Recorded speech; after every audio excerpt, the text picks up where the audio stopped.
In exactly 100 days, the people of Scotland will decide whether they want to break away from Great Britain. Both sides in the in or out campaign have promised to step up their game as the referendum fast approaches. Now, in the past 4 months, support for Scotland going it alone has risen by 4%. But there are plenty of obstacles to deal with. RT's Polly Boyko now looking into some of the most contentious issues. Scotland potentially going it alone is more than flying a flag and picking an anthem. It would be a difficult divorce, and both sides are throwing around figures and forecasts that are arguably leaving wavering Scots scratching their heads. One thing that Scotland currently enjoys under Westminster rule is EU membership.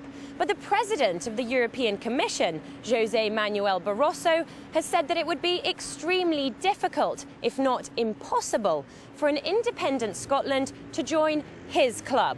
Many leaders of the European Union have made it very clear that not only would it not be automatic, they also wouldn't look favourably upon Scotland applying to become a member of the European Union down the line. But those in the yes camp say that the EU can't just kick out all the Scots that are already members. If 5 million citizens make a choice for their country's independence, I know from dealings with diplomats and politicians across the European Union, they will accept that. NATO is another elite members club that the Yes campaign insists it would be able to stay in. A big part of NATO's nuclear armaments are resting in Scotland, and the Yes campaign, or the SNP, have a strict no nuclear policy in Scotland, no nuclear weapons policy. And so whether they will stick to that or whether they will decide that actually they want to be more flexible in order to become a member of NATO remains to be seen. Those for independence point to some notable exceptions to that rule. Scotland is the very heart of the North Atlantic, so they would be very uncomfortable without Scotland. And we have to remember that Norway now heads NATO, a nation of 5 million that doesn't have nuclear weapons. And one of the most contentious issues is the estimated price of going it alone.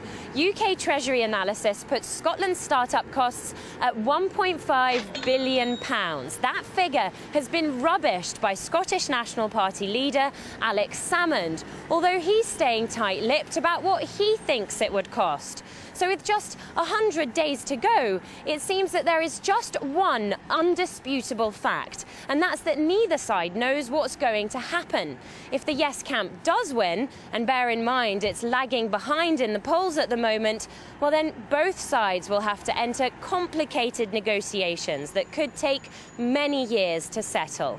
Polly Boyko, RT, London.